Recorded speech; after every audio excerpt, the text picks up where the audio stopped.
All right, Matt. So for this intro, I'm gonna need you to clap along. So obviously, we can't clap along together because, um, Right.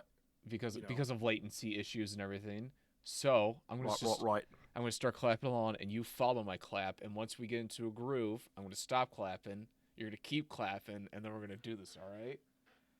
All Oh right. God. So let me think of how this I'm beat goes. scared. Hold on. All right, there we go.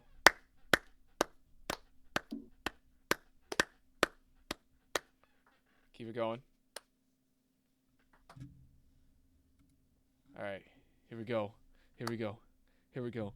One fine day, two fat nerds start a little podcast that caused a little stir. No redeeming glow, no consistent flow, just a little garbage brown mamba show. Brown mamba, a brown mamba. Welcome on into the brown mamba show. From Ohio, where their families' frowns are these two morons being clowns, trying to talk sports, trying to be fun, trying to sing this song. Brown Mamba, Brown Mamba. You're not clapping. Welcome on into the Can't Brown do Mamba it. Show. All right. The cat dog theme is not what I was expecting. Hey, that's a underrated theme though. Like it's that. That's a banger, It's that. dude. Chalk Zone Ooh, is who's the got the most chalk? The chalk. underrated. And then that guitar solo out of nowhere, like who? Oh my God! I didn't ask for this, but I sure am grateful. Now you say underrated. That's up there. And I agree, it's up there. I think Danny Phantom is properly Mm-hmm. rated as an S tier intro. Yeah, that's a great theme. Um, what else do we got here? Let's see. Fairly Odd Parents. I don't like the intro. I don't care what people say. It's not a very good intro. I just can't jam along to it. Something about Yeah, it just large snake Timmy was an average milkshake. kid. Yeah. What the frick? I just feel like this is late. It's like they were going with a good little flow for this song, and they're like, "Oh, frick!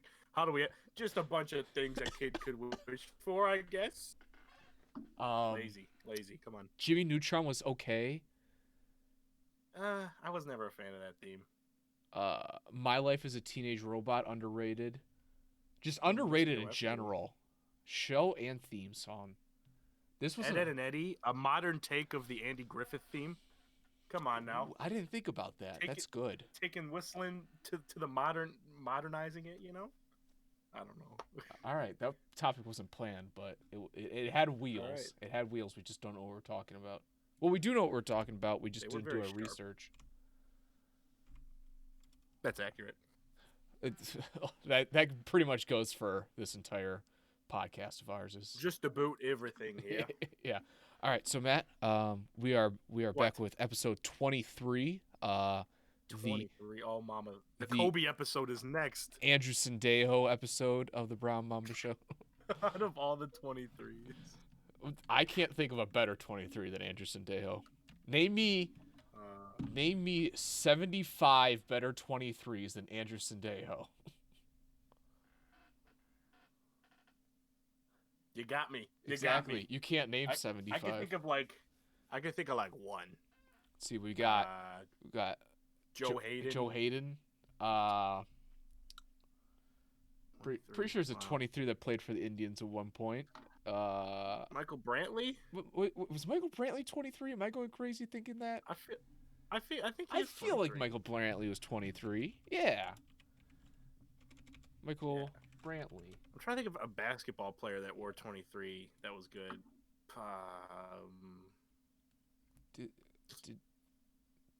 No, Deion Waiters didn't wear 23. Frick, this is tough. Best basketball players to wear 23. Oh, Yeah, Alex I think I'm gonna English. Google. There it is. Thank you. Yeah. That's what I was thinking of. Oh, and Meta World Peace. Nice. All right. Did he wear 23 at one point? It's saying he wore it from 2000.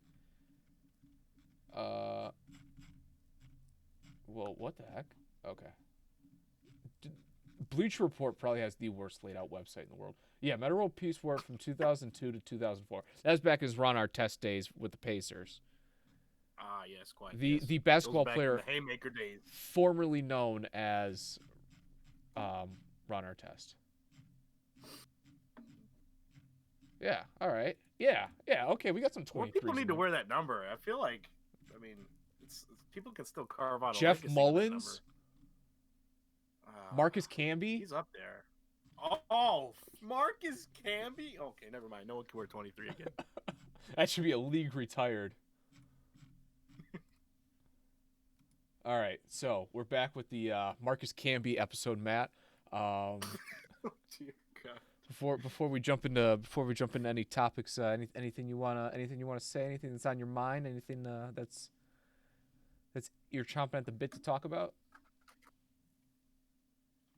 Oh. You know, signs are a great podcast tool. Oh yeah. They really work well. All right. Well, phenomenal. Shout out to my blind people.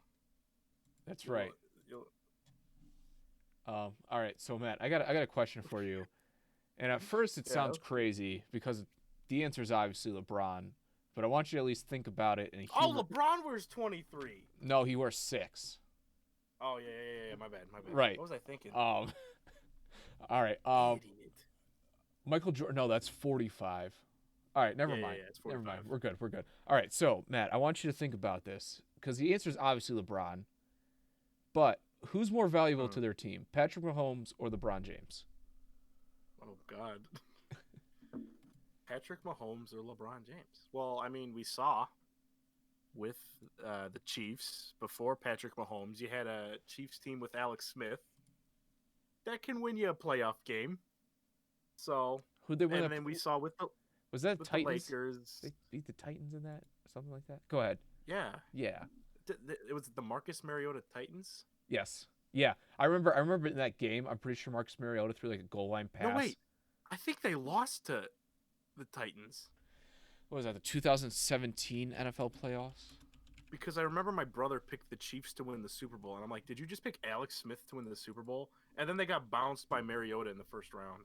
I feel that's like exactly what happened. Oh gosh, but they're still a playoff team. That's still an 11-5 team. And with LeBron, it's like, look where the Lakers were, look where the Cavs were, look where those teams were without LeBron. Like shortly after he leaves or shortly before he got there.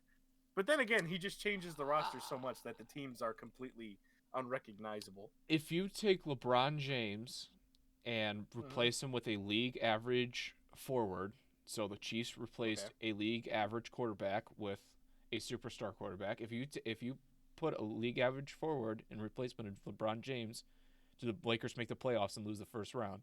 I think yes. That's tough with the Anthony Davis. Anthony Davis there? Yeah. So who's more valuable? I think so. Who's more valuable? It's okay. So we're basically at this team can get you to the playoffs, but which person, when added to this team, pushes you to the top more likely? I guess, if you want to look at it like that. Yep. I'm still gonna go LeBron. I'm gonna go LeBron. Okay, I think, I think the answer is LeBron, and it's been LeBron James for the past 17 years of his career. However, you're missing someone. Luke Walton. Football.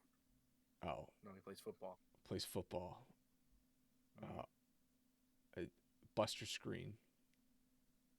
You're good, dude. You're good. Thanks, man. All right. I'm thinking. So, if you take a league average forward and put LeBron, they lose in the first round. If you take a, I don't want to say an all-star. Yeah, we'll say an all-star forward and replace him with LeBron. With the teams that they played and the way the Lakers are built, I could see them making to the semifinals, conference finals, somewhere around there. If you put I still see first round exit. I mean, where are they getting seeded here? Like, are they just getting That's a like good plopped point. in the middle? That's a good point. Yeah, I'd say the middle. That's a tough So series. Like like a 3 to 6 seed is what we're thinking here. Yep. So somewhere between like the Nuggets and the who's 5, like the Rockets or somebody like that. Yeah, something like that. Somewhere around there. Or the Jazz, like the Nuggets or the Jazz or something. Yeah, I think they. I still say first round exit. It's close. It's close though. It's It'll close go to 6 or 7, I think. Yeah, absolutely. If you put a Pro Bowl quarterback in replace of Mahomes, they definitely make it out of the wild card / division round, depending on if they have a bye or not. Make it out of the wild card round. Make it out of the division round? I don't know. But what I will say is if you have a Pro Bowl quarterback in the Super Bowl against the San Francisco 49ers and it's not Mahomes, they're not winning that game. That's true. Yeah. It's just the Chiefs are they're a more well-coached team, and they're more just well-rounded. Yeah. I think especially this year because they even improved their defense. But whose fault is it that the Lakers aren't more well-rounded? LeBron. Exactly. All right. You know what?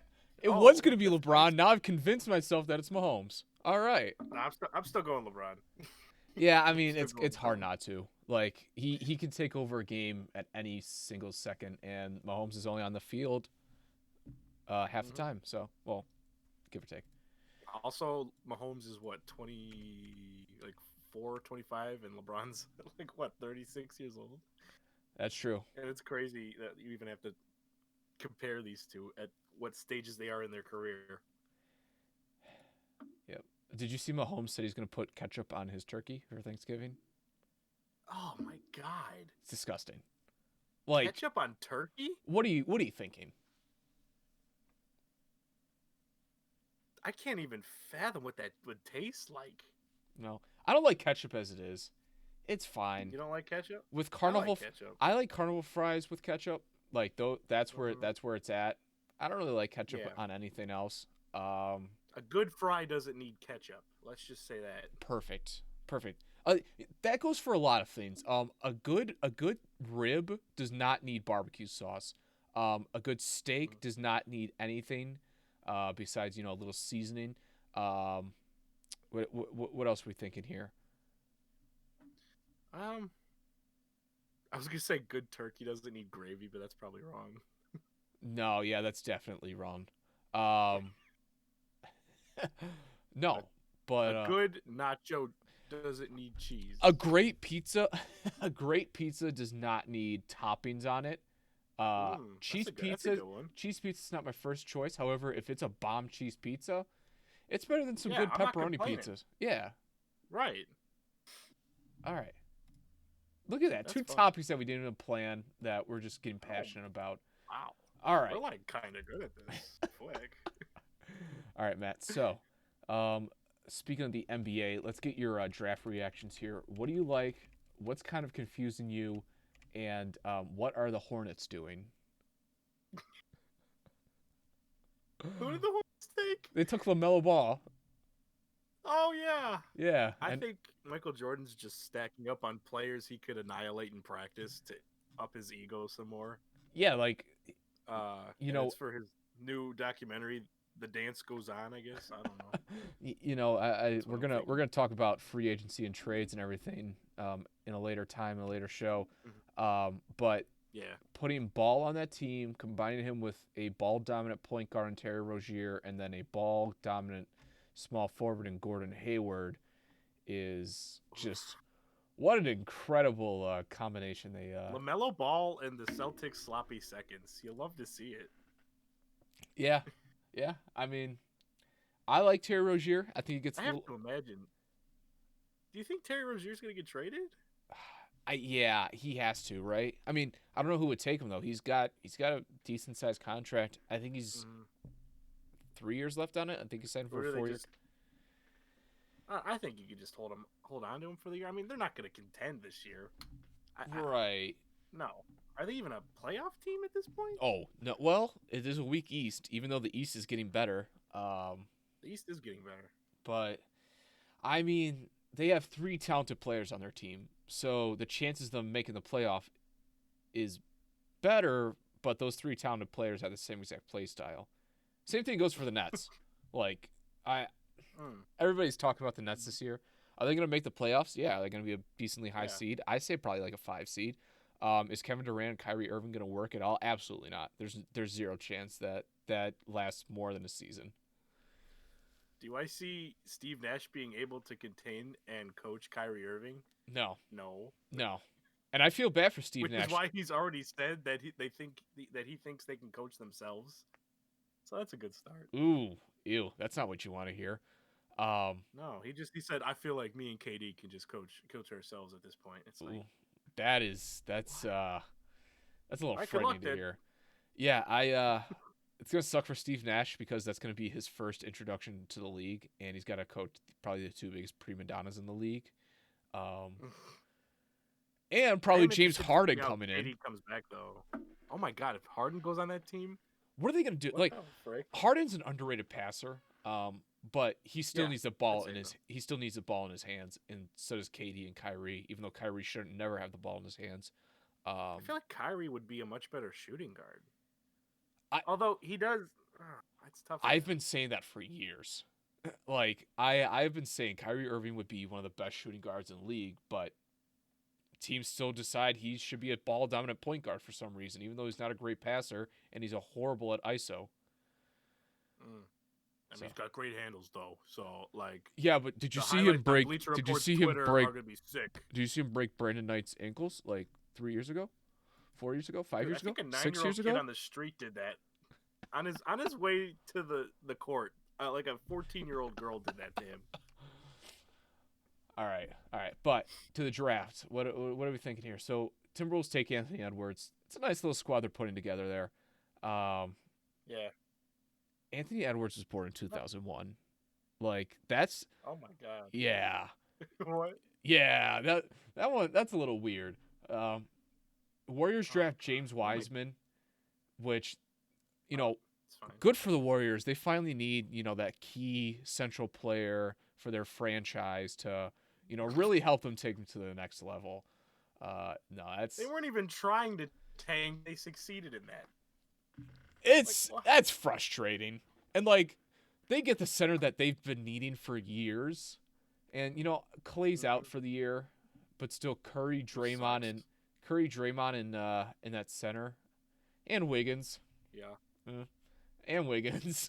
Well, if he's still there by the start of the season. Where are they going to move him to, and who are they going to move him for? Like, that's what I don't understand is what trade value does Andrew Wiggins have? Oh god, I mean, He's one of those guys where the what? talent's there, but like he has no trade value. Yeah. I feel like his contract is stupid too. All right, yeah, let's look at the. Did he get like a big?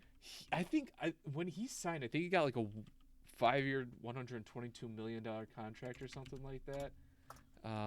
Let's look what he has left on his contract. Ooh, 5-year, that's 147. a contract.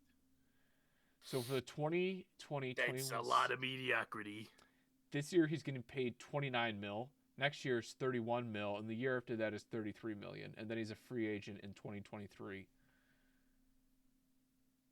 Whew. I'm happy for the Warriors that Wiggins is going to go off for 42 points and then drop 13 for the next 2 weeks. Yeah, like I'm thrilled for him.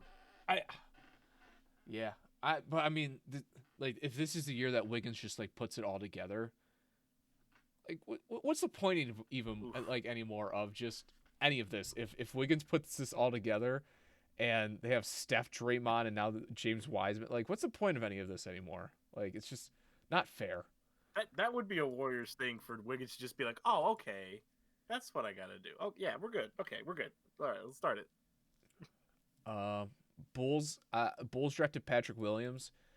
Ooh, that's high. You think so? I thought he was going to go like 12th or 13th. Yeah, I agree, but I didn't see a forward that was. I mean, Okoro and Toppin, like they're all kind of that same class, but I mean, if he's their guy, I get it. I mean, This forward class was really weird, though. I don't know how to judge any of these guys. Like Okoro, great on defense. I've heard some people with a very, very doubtful but still high ceiling of what Hmm. Kawhi Leonard is. But um, he still needs to work on his. Again, it's doubtful. It's a long shot, but he has the ceiling of Kawhi Leonard. The way he plays and everything. But It's hard to wrap my head around right now. But then again, no one thought Kawhi Leonard would be the player he was yeah, he when came he in was as a there. he came in as a great defensive wing and just developed his shot. No one thought he was going to be your franchise guy. Everyone thought it's like, okay, you're going to get a solid role player with this pick when Right. Kawhi Leonard was drafted. I see. Yeah, I mean, out of all the players, I think Okaro's the best one, even though he fits really weird in that Cavs team. But Hmm. I don't know, like Obi Toppin. I don't know what to think about him. He just seems like such a Is Knicks. that the Dayton dude that went Yeah, to the Knicks? Oh yeah, he yeah. seems like such a Knicks pick, and like I really like him. I think I like if he was on my team, I'd love it. But he just seems like that Hmm. guy that's going to be such a huge star and flames out instantly. Oh really? That's a Nick thing to do. He's either going to be an all-star or flame out his first season. It's a Knicks draft pick. What else would you expect? He's gonna have the Tyreek Evans career. Just hot start and then I don't feel like doing this no more. All right, did your Lakers make a draft pick at all? I think we traded it away, Oh honestly. yeah, you drafted Jaden McDaniels, officially traded to the Timberwolves after first being dealt to the Thunder. That's what I'm reading right now. Yeah. Is that This was for the first the year in a long time as a Lakers fan. I just didn't even pay attention to the draft. Where I what was like, oh god, draft day, baby, I'm hype. what trade did they make that they traded to the Timberwolves early in the year? Or Was that a was that part of a 3-team deal with the AD trade? mm, I don't know. Cause uh, I knew we traded draft picks. yeah, Anthony Davis trade. So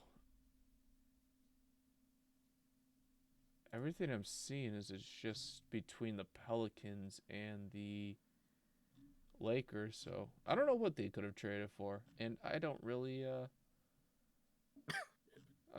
It's the not important. need to think.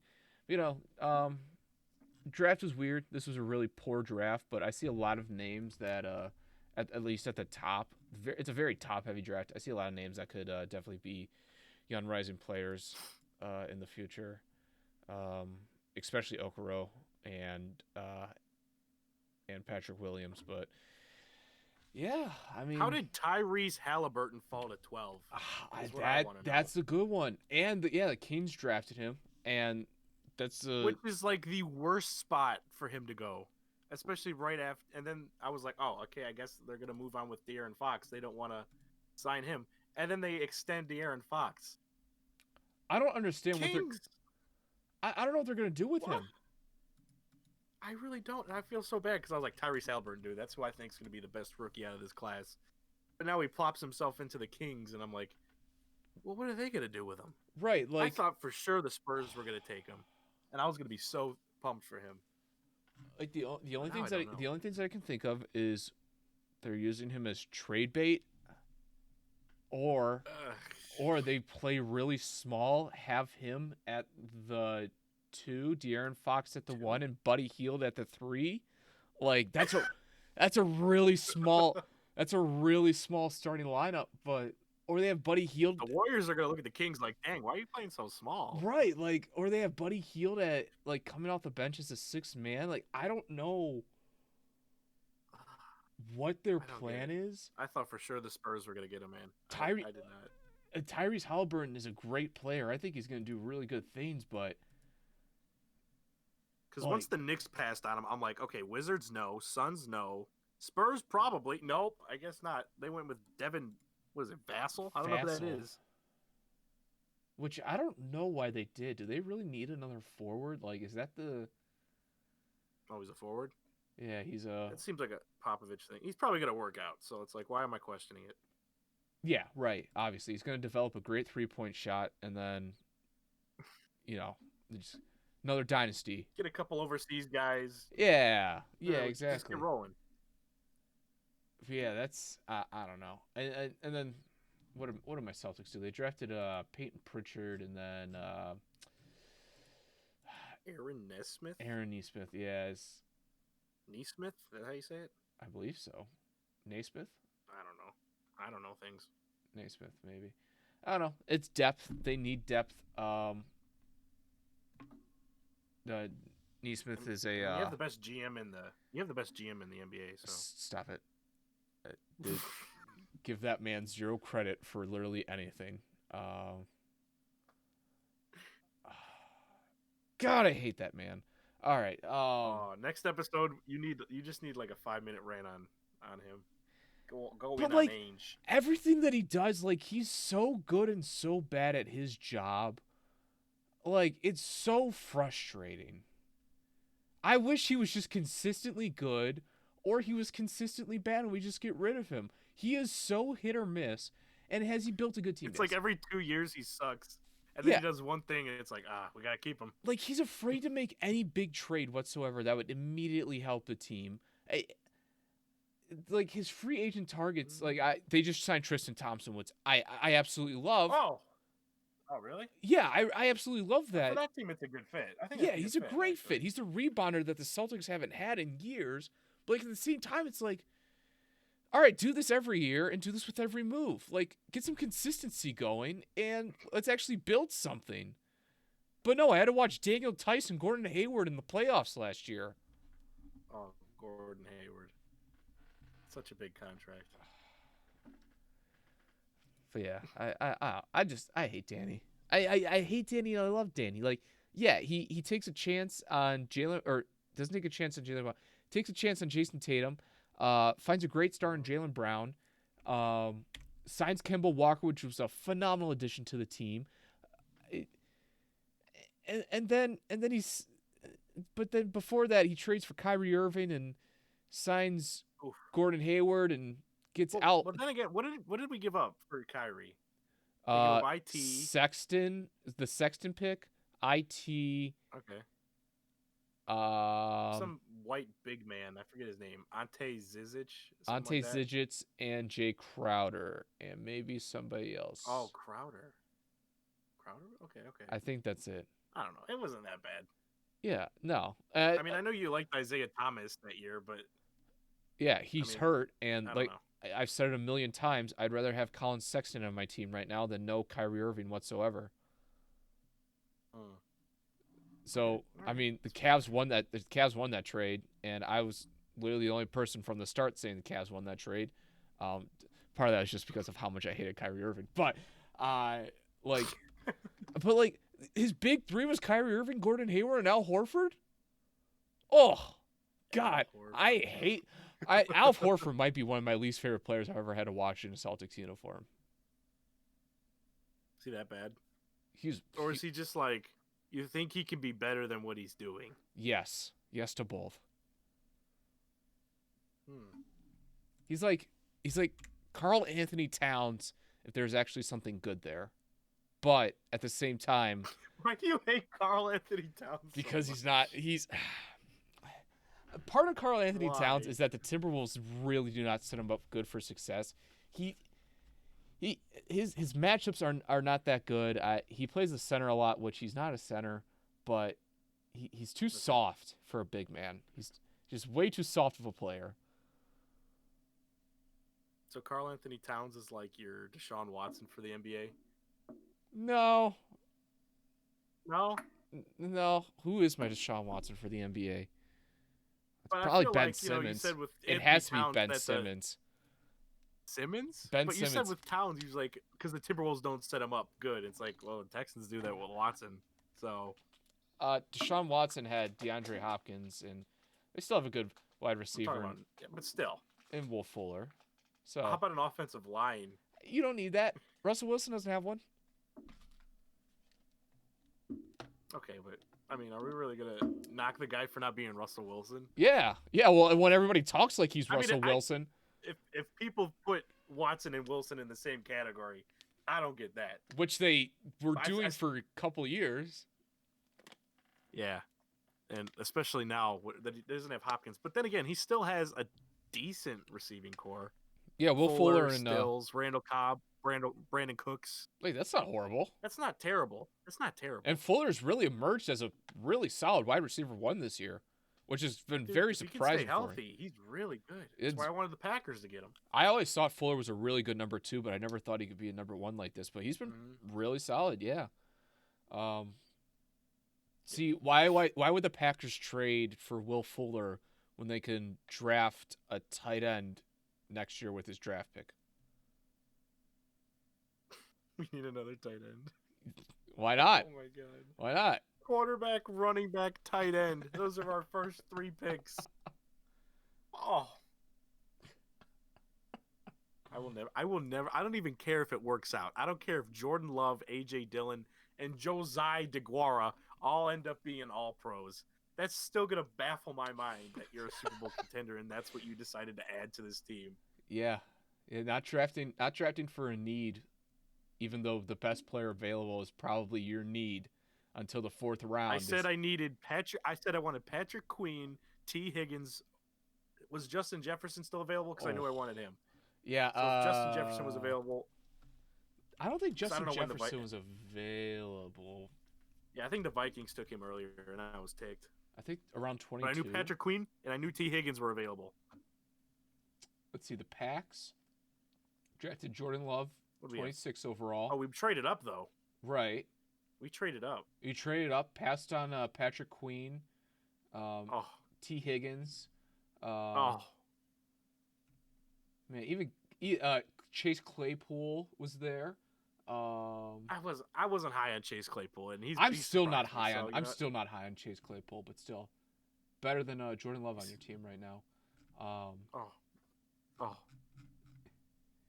I mean, but yeah, Patrick Queen. What else did the Packers need? They needed offensive lineman, I would say, because Isaiah Wilson from Georgia, offensive tackle. Go ahead. Linebacker. So Patrick Queen and Jordan Brooks both went right after Jordan Love was taken. Wide receiver T. Higgins and Michael Pittman Jr. were taken.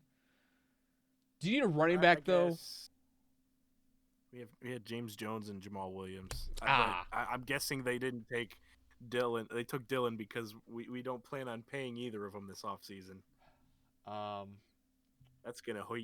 Do you need a cornerback to be opposite of Jair Alexander? I would have taken a corner like 3rd or 4th round. Okay, I wouldn't have taken it 1st or 2nd. Do you need maybe a safety? I guess. Do you need a safety because Xavier McKinney and Kyler Duggar were there, and solid. Grant Delpit and Antonio Winfield Jr. Oh, Antoine Winfield Jr. would have been nice. I forgot. Yeah, and Jeremy Chin, who's really been solid for the Panthers this year. Panthers, that's okay. Yeah, that's some Jordan pretty Love. And we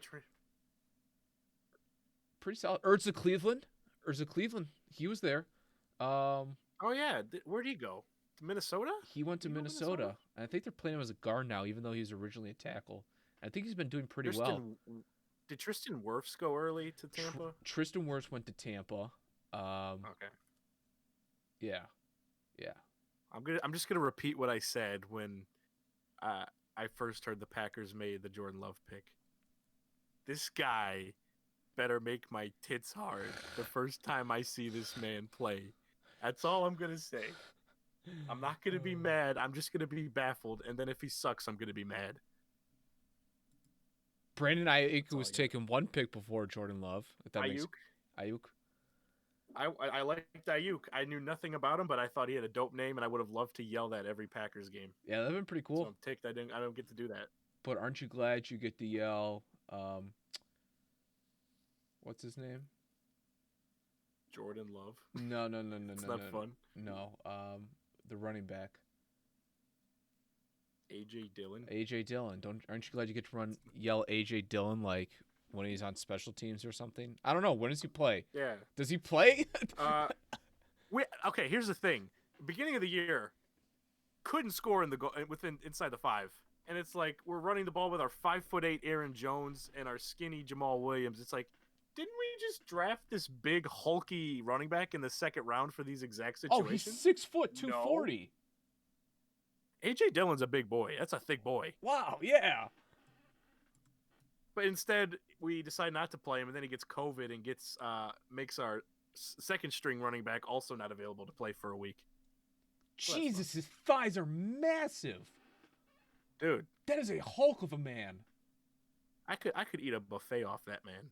All right. That's not okay. All right. I'm sorry. I apologize. All right. So do the Packers need to fire LaFleur, Matt? Is that what? No. Whoa. Fire LaFleur. Why?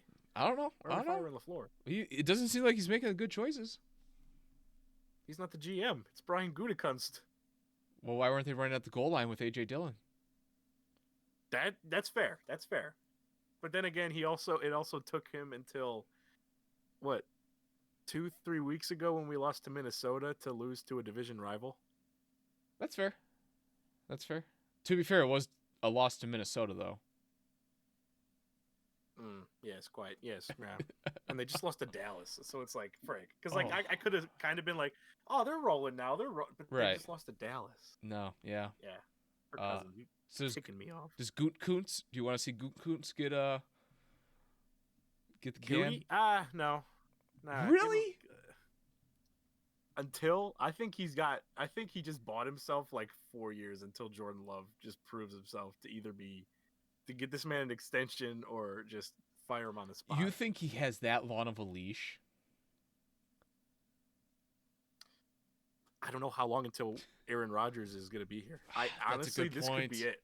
That's a good point. Yeah. Technically, this could be it. And I hate that I'm even saying this. This could be the last year Aaron Rodgers is a Packer. Oh my God. His contract isn't up, right?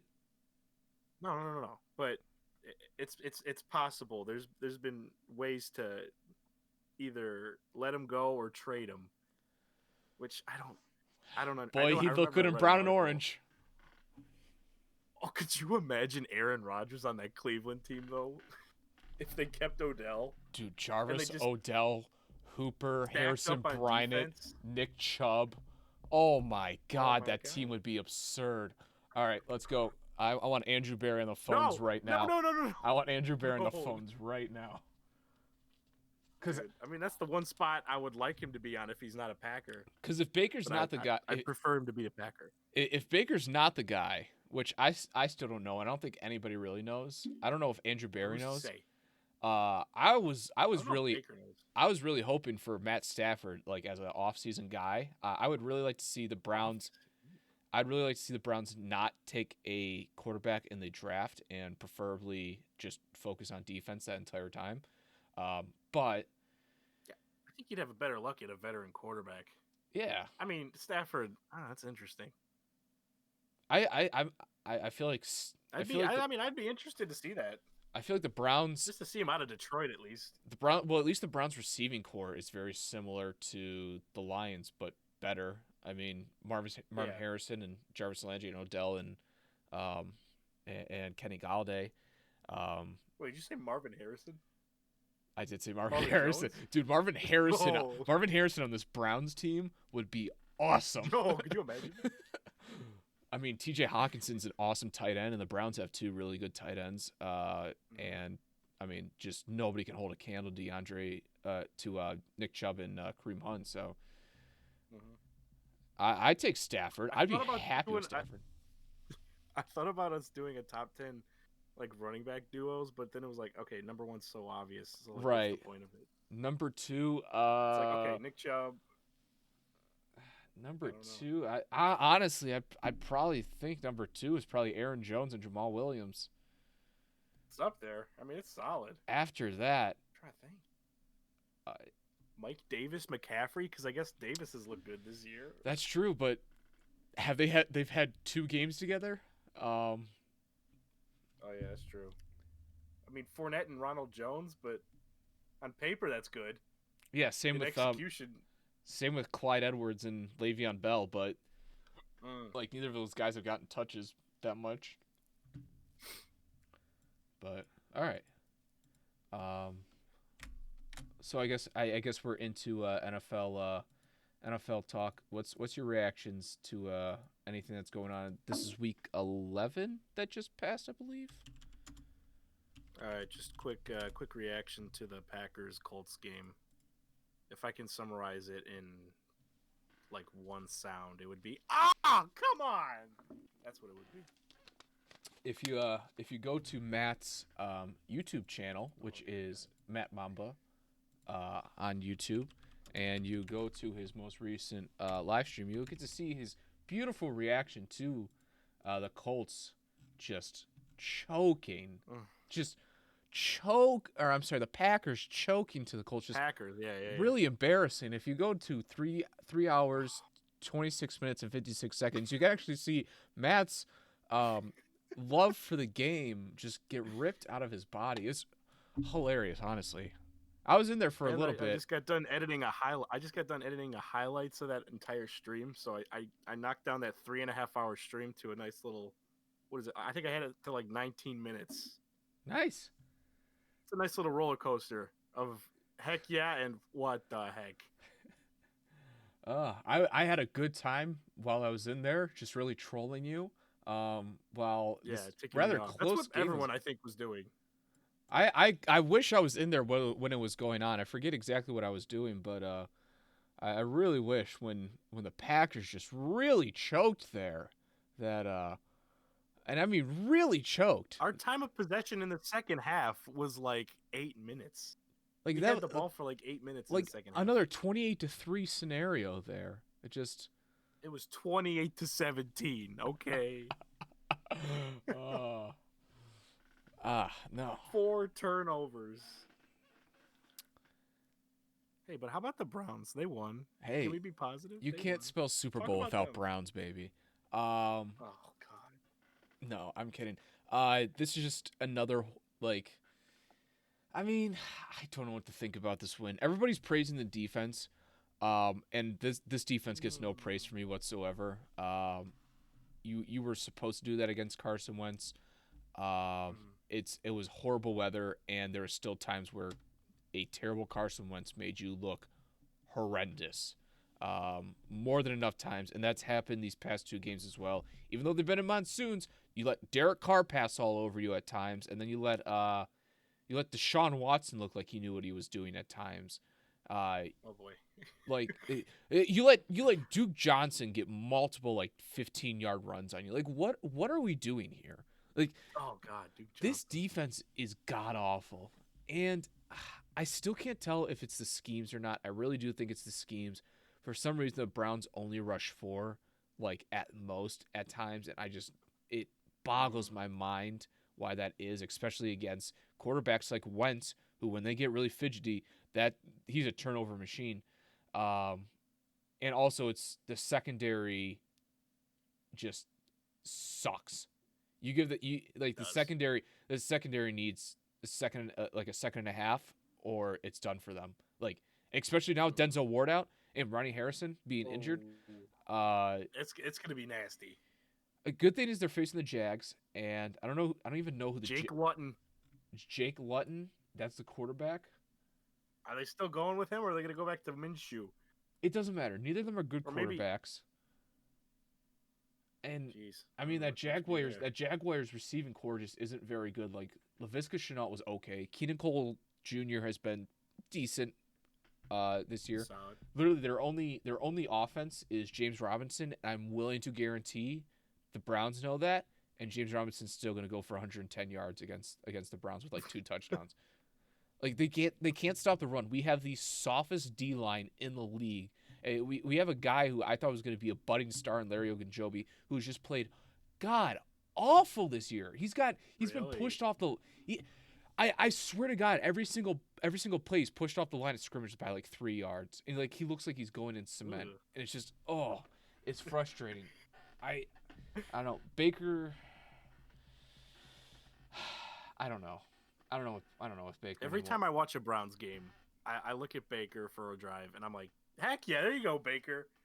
And then I'll just mind-numbingly watch the game, and I'm like, oh, what has Baker been doing for this whole quarter?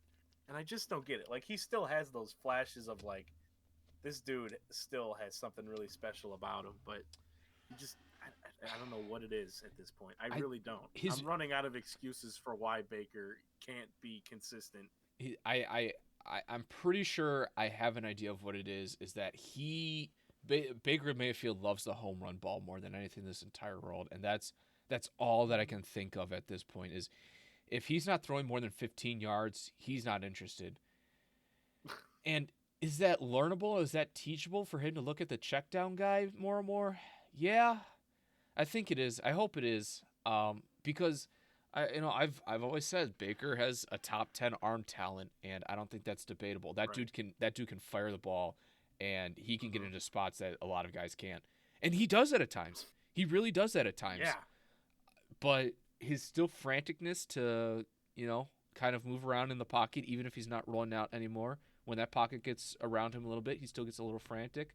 He's not Hmm. checking down his check down guys. And that's two big keys to success that I think he's kind of missing. And again, I hope that's teachable. But if it isn't, then he has to go. Like those are two keys to success that you really need in a quarterback. You got Mr. Kareem Hunt as a guy that you can check down to. Who's Dude, probably one of the best players in the league that you can check down to. You there's a few you times gotta where you gotta Kareem didn't have like a guy like yeah. 7 yards around him, and it's just like he's Mhm.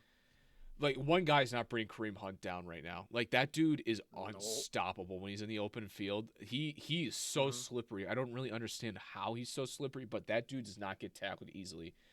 But I think he's part penguin. I is think that that's what it why. is? Yeah, it might be the penguin in him. But Browns have their head coach for the next 15 years. Kevin Stefanski is the guy. Hmm. He's shown in every single form of it. Wish he would give up the play calling to Alex Van Pelt. I really think he needs to work on his kind of just head coaching more. But I just Hmm. don't really have anything bad to say about that. So that's my reactions. Lamar Jackson's overrated. Who would have guessed besides me? That was random, but okay. I've been waiting. I've been waiting. I can't tell you how long I've been waiting. The entire last year, all I heard was how great Jimmy Garoppolo and Lamar Jackson were, and boy, Oh God. just that's really turned around. Now, to be fair, I've also been really down on Josh Allen, but he's been playing Oh, pretty I think solid. everyone was. Yeah, That's been that's been quite interesting to see this year. I think you and I agreed that we weren't we weren't high on Josh Allen, but we could see him turning around. I just didn't expect him to turn it around this quickly. This quickly, and I mean he's playing pretty consistently this year. Yeah, yeah. From what I've watched, it's like for the most part, I'm like, okay, Josh Allen isn't the reason you're losing games, or he's a part, but he's not going out of his way to freaking cost you some of these games like he was, like that awful playoff game he had. Oh my god. And the teams that they've lost to are the Chiefs, Titans, and Cardinals. Like that's not a bad trio to lose to. Yeah, They beat the Seahawks. I mean, they beat the Patriots, and they beat the Raiders. They beat the Rams. Like they've beat some pretty solid decent teams. teams. Yeah, They've had a pretty tough schedule, and look at them on top of their division, even though their division's a little sus. yeah. I mean, Dolphins are playing a lot better than what I thought. Um, but I thought they'd have a good year, but I didn't know what to expect with Tua and Fitzpatrick. But Fitzpatrick was playing well, mm-hmm. and then I guess they were done with him. um, But then he came back this game. I don't know what's happening. everybody's riding high on the Raiders. I still don't believe in that team whatsoever. Like Josh Jacobs is that only redeeming part of the offense. I love Derek Carr. I really think Derek Carr's gotten a lot of unwarranted hate. His head coach hates him for some reason. Mm-hmm. Um, I don't. but I just that Raider. I don't like anything about that Raiders team. Like their defense isn't good. Darren Waller. Darren Waller's good. Sorry, thank you. Darren Waller's very Yeah. good. He's probably besides Kelsey, he's probably the best tight end in the league. Well, when Kittle's hurt. Robert Tunyon. Robert Tunyon. Okay. Um, Steelers. I love throwing you off.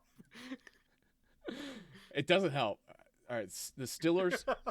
Steelers face the Ravens, Washington, Bills, Bengals, Ugh. Colts. All I'm seeing is 5 more wins until the Browns ruin their undefeated season. Um, Oh wow. I Not could even just I gonna could gloss over the Colts and the Titans. You said Colts aren't Titans, that right? good. The Yeah. Colts only beat mediocre teams like the Packers. After the Packers just absolutely choked. All right. Thank you so much. No, I don't see them losing to the Ravens, especially with the way Lamar's playing this year. Yeah, Um, I agree. the Bills one's tough, just because that Bills defense is good, and Yeah. that Stillers secondary is very sus. And it's not like Buffalo relies on the ground game too much, but Hmm. that's gonna be a close game. That's one. That's a tough one right there. Yeah, if I was in a survivor league, that was like a game I would stay away from. The Titans are pretenders at this point. I don't think anybody honestly the Colts and the Titans are both pretenders. I don't see either of those teams making it far into the playoffs. Every time I doubt the Titans, they somehow turn into gods. Like the last time I doubted them, Ryan Tannehill decided to be a good quarterback, and I was like, what now? What is it? When did this happen? I like Tannehill. Tannehill is playing really good from the last season into the start of this season as well. And the Hmm. Titans found their formula of hey, let Derrick Henry just bulldoze everybody. But Right. Colts defense is awesome, but old man Philip Rivers, when it comes to playoff time, he's like it's just not going to work. I'm sorry, I but don't know how the Packers defense made Philip Rivers look like. Oh, he still got it. Like I was watching this, and I'm like, this isn't. No, what is? No, I don't like this. um, I just like it's like him and Tom Brady. I'm just like, he's not throwing more than 15 yards. Like, why? Like, where? Why are you giving them space? Like, it's just like quarterbacks like that. I just don't understand. Like, why are you giving these receivers space for him to throw it to? And every time Tom Brady throws it downfield, I'm like, okay, I know he's really trying to like break this stigma of okay, Tom, we get it. You can actually throw 30 to 40 yards. Those were jokes. We didn't actually think you couldn't do that. What Right, we meant is you can't accurately do it, Tom. right. And he's proving that. He's either overthrowing them or throwing embarrassing interceptions this year. Yeah, it's like he's trying to prove his arm strength is there anymore when it's not there. Like, he's thrown so many of those out routes to the sideline that have like gone for pick sixes this year. It's absurd. Mm. All right, who's coming out of the East? Everybody has 3 wins, and the Eagles are leading because they have a tie. I honestly think it's the Cowboys with Andy Dalton. What? I'm going Cowboys. Who do you got? You got Eagles? I I have the Washington football team. What? Yo, with Alex Smith. I see the most upside out I of mean, all those teams. I see the most upside with Washington. Washington's got a solid running game. Okay defense, solid running game, great wide receiver in Terry McLaurin. Scary Terry. Yeah. Okay quarterback, which the rest of the teams don't have. Um, I feel like Alex Smith has the potential to just like keep getting back to that old Alex Smith, and if that happens, that could be interesting. I guess I'm not gonna say scary, but interesting. all right, let's. I want to look at the schedules for the remaining of these teams. All right, so Washington has the Cowboys, the Steelers, the 49ers, the Seahawks, the Panthers, and the Eagles. Really tough schedule. Tough games are in there. Yeah. Yeah. The Eagles have the Seahawks, the Packers, the Saints, Oof. the Oof. Cardinals, the Oof. Cowboys, and the Oof. Eagles. Oof. Even tougher schedule. The Yeah. See ya, Giants, Eagles. the Giants probably have the easiest schedule. They face But they're still gonna lose them. the Bengals, the Lose. Seahawks, the Cardinals, the Browns, Lose. the Lose. Ravens, Lose. and the Cowboys. Lose. I don't know. Lose. Yeah, who cares? And then the Cowboys have Washington, Mm. Ravens, Bengals, 49ers, Eagles, and Giants. Probably the easiest schedule there. That's probably why. I mean, Dalton's a fine quarterback. Yeah. For this division, he's fine. For this division, he's fine. Yeah. I got plenty of weapons for him to use. You got Zeke and Tony Pollard, Zeke and Tony Pollard's a solid duo. Yeah. Tony Pollard's a nice compliment to what Zeke brings. Mm-hmm. Because Zeke really can't get you those big, like 30, 40-yard runs anymore. It feels like. Right. My other running back duo would be Alvin Kamara and Latavius Murray. But go ahead. Yeah, that's a good one. I just thought of that. Thank you. I would say Cook and Madison, but what has Madison done this year? Nothing but McKisnick and Antonio Gibson. Go ahead. That's a good one. Maybe we should have done that. Okay, never mind. And then it all really depends on how trash the Cowboys' defense is. Yeah, it really does. I think it matters more on how well Dalton plays. Like the division is going to be decided by Andy Dalton. Ew, what year is it? Also, for the running backs, the 50 running backs that just are the committee for the 49ers. Oh, yes. I don't know how they keep just pulling these running backs out, but I'm like, all right. The Seahawks got a million running backs, too. I don't know. Who is it? It's Carson. Carson Carlos Hyde's pretty solid. And you got, like... Malcolm Brown and Darrell Henderson is okay. Cam Akers. Kenyon Drake and Chase Edmonds is solid. Dude, screw Cam Akers. I hate Cam Akers with a solid. I hate Cam Akers with a burning passion. Oh, really? Yes. Why? What did he do to you? He made me take draft like somewhat high did you draft. fall for that in the draft? Yeah. Yeah. Multiple drafts too. That's like drafting a Patriots running back. Drafting a running back. There's this freaking fly, and I'm gonna freaking uppercut him. Anyways. All right. Yeah. I made my point. Out of the Cardinals, Hawks, and Rams, who's winning that West? I still think it's the Seahawks. I feel like the Rams are a very sham team. I think the Seahawks are getting their little missteps out of the way now, and it's going to be very scary going forward with them. Because once they get Carson back, it's going to be very tough to beat them. And all their defense has to do is look kind of good. Oh, so the Seahawks and Rams both have very easy schedules coming up. The entire NFC West has very... So the Rams have the 49ers, the Cardinals, the Patriots, the Jets, the Seahawks, and the Cardinals again. Seahawks have Eagles, Giants, Jets, Washington, Rams, and 49ers. And then the Cardinals have Patriots, Rams, Giants, Eagles, 49ers, and Rams. Seahawks had the easiest schedule out of those three. They're going to be my pick. That's the most experienced team, and the Seahawks have a non-overrated coach as their head coach, which separates them from the other two. Pete Carroll's a good coach, but he's the most unlikable coach for me. Maybe it's just because I'm a Packers fan, but I want to punch the guy in the face. Mike Tomlin, and it's not just because of the whole Steelers thing. Mike Tomlin's very punchable for me, even though that man is an incredible head coach. Yes. He's so good. Should have won Coach of the Year last year. He really should have. For what he did for that. I don't know how they... Were they 9-7 or something? How did they do that? All right. While we're on that topic, who wins Coach of the Year this year? Is it Stefanski or Gruden? Why is it between them? Who else would it be between?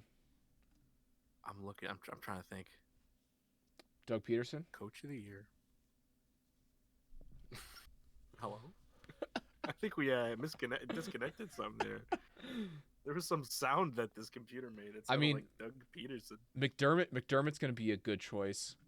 If the Steelers go depending on what Taysom Hill does with Sean Payton, I guess. Although Taysom Hill's got an easy freaking 4 games ahead of him. He's got Falcons twice. He's got the Broncos, and he's got the Eagles. I want to see Taysom Hill against the Chiefs because I know they play the Chiefs later. I bet you Mr. Breeze's ribs are going to be feeling good enough for that game. The poor Packers defense is going to make Taysom Hill look like Tim Tebow. That is how much faith I have in Taysom Hill. Dang. He did cost the Saints that game against the Packers with that fumble. Yeah. So Is that same Packers defense that gave up a bunch of points to Philip Rivers? I gotta go. I'm ticking me off. All I'm saying, Matt, is that the Browns defense gave up less points to Philip Rivers and company than the Packers.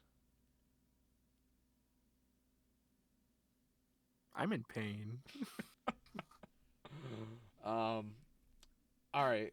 So there's no competition for the Packers in the North. The Bears just aren't good.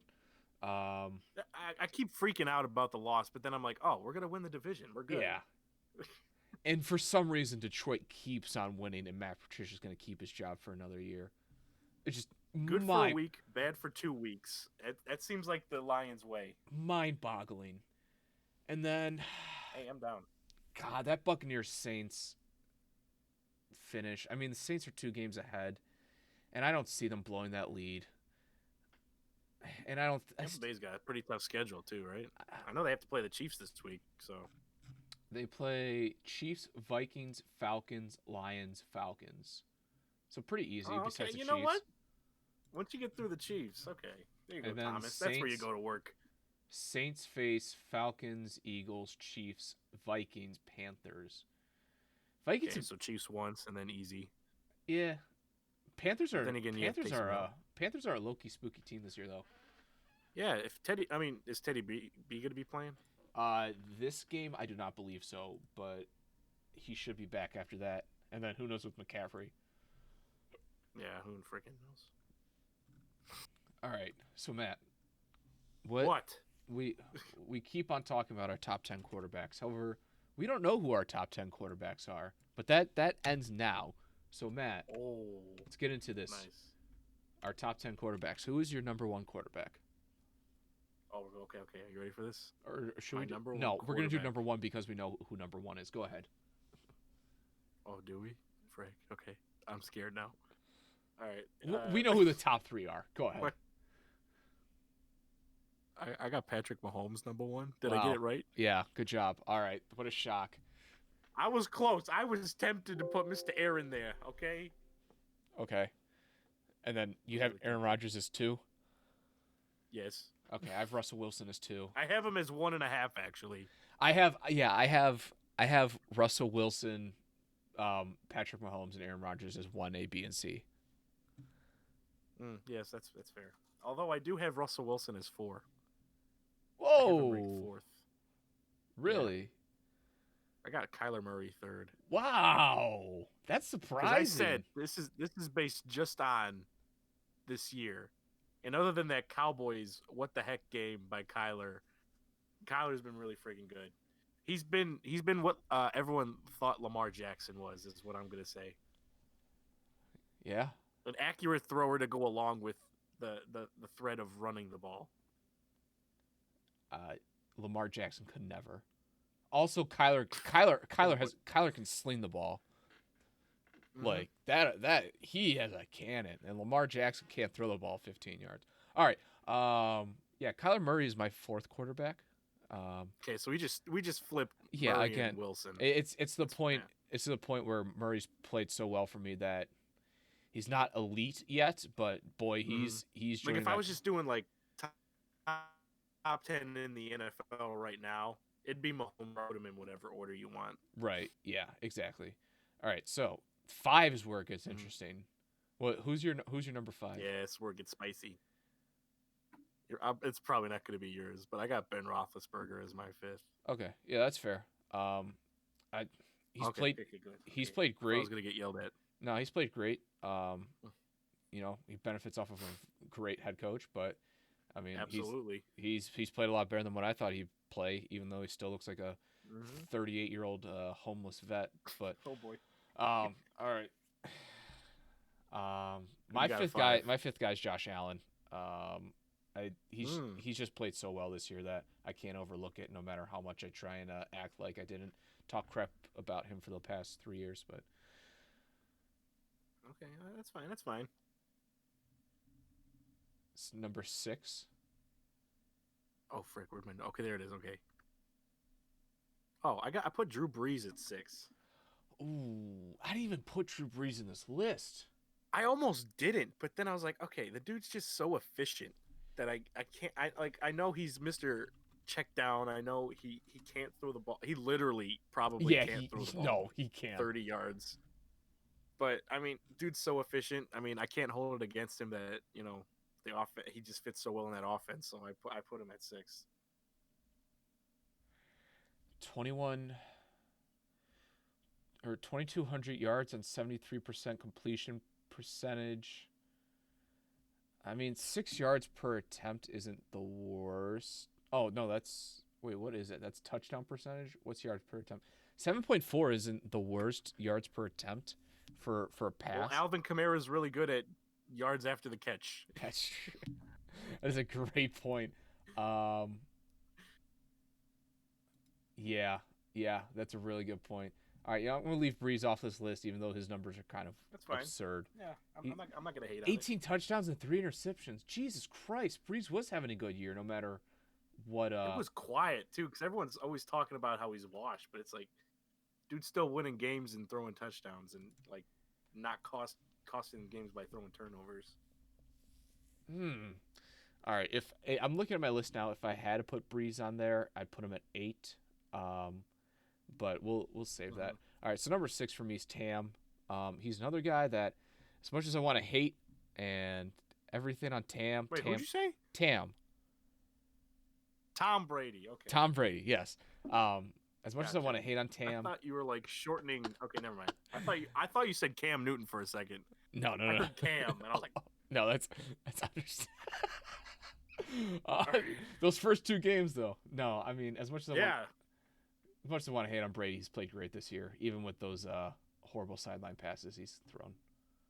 He's hit some outlier games, but for the most part, it's still Tom freaking Brady. All right. 7 is where my list gets really interesting, but go ahead. I feel like I want to switch it now, but I'm just gonna go with whatever I put.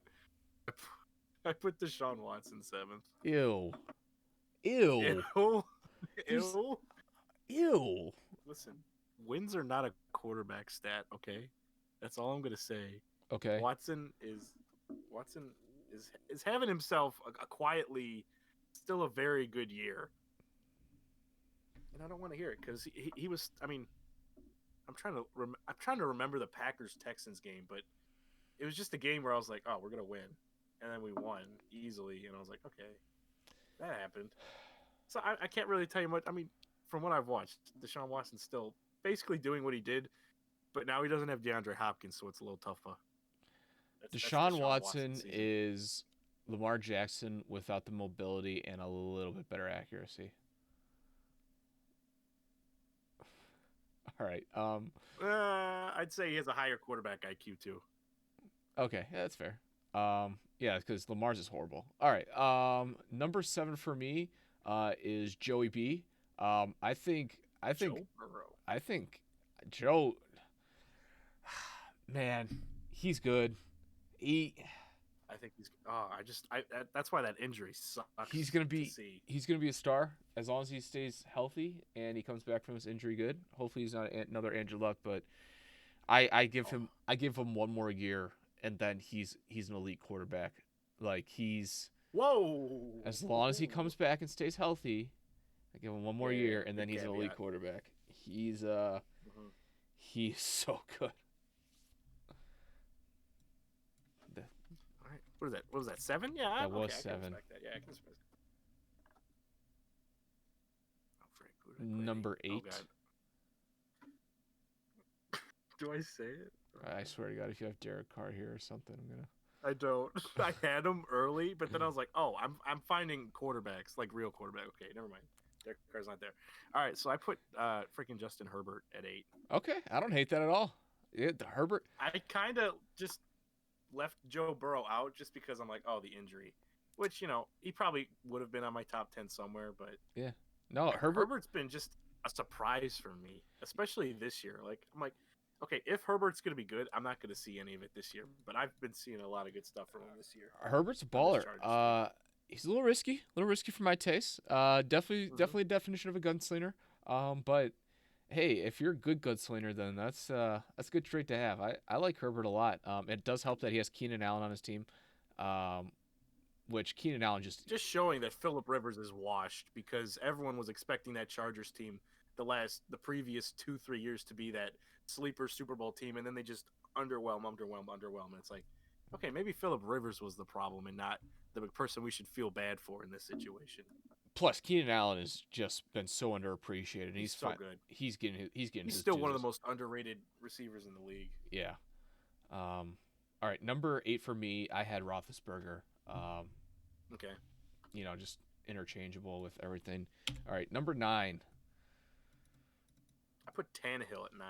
I put Tannehill at 9 as well. Hey, we finally got one other than the top, whatever. Right.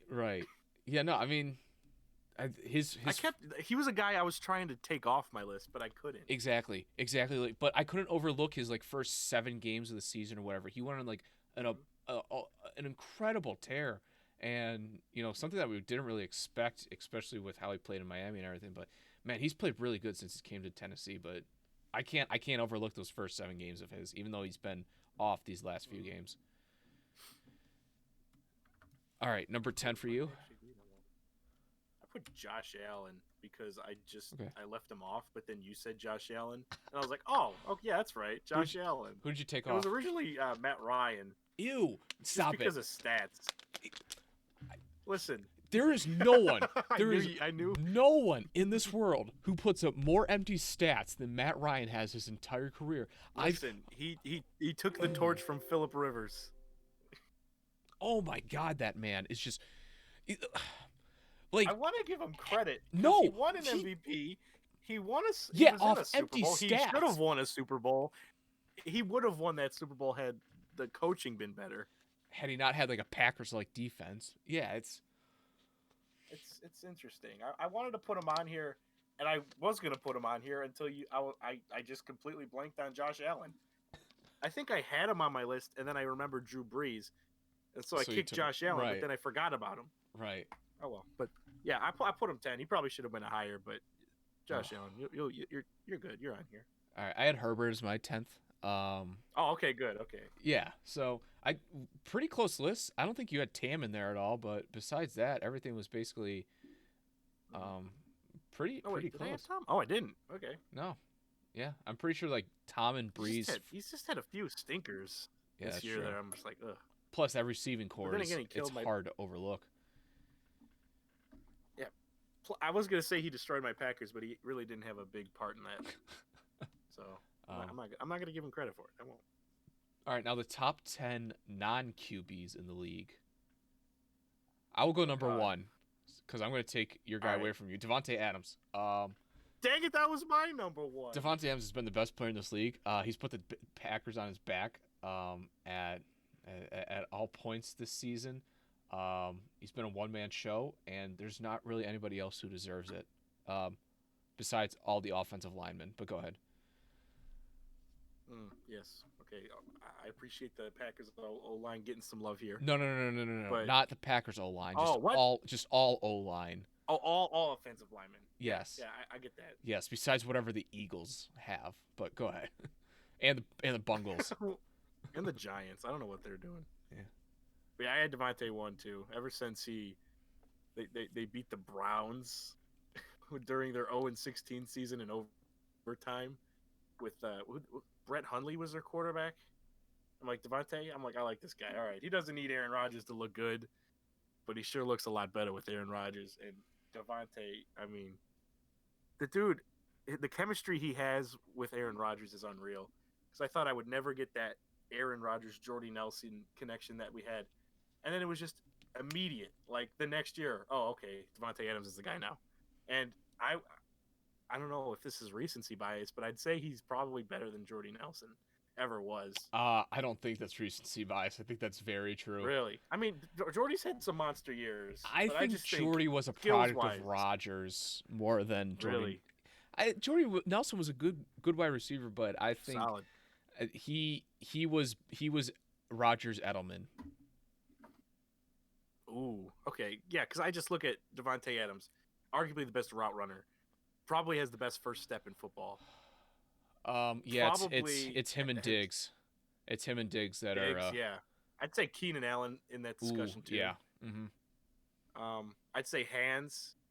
He had a couple drops this year, but early in his career, he dropped the ball so much, and I was starting to call him a bust at one point. But he just turned it around in late 2015, 2016. I love you, man.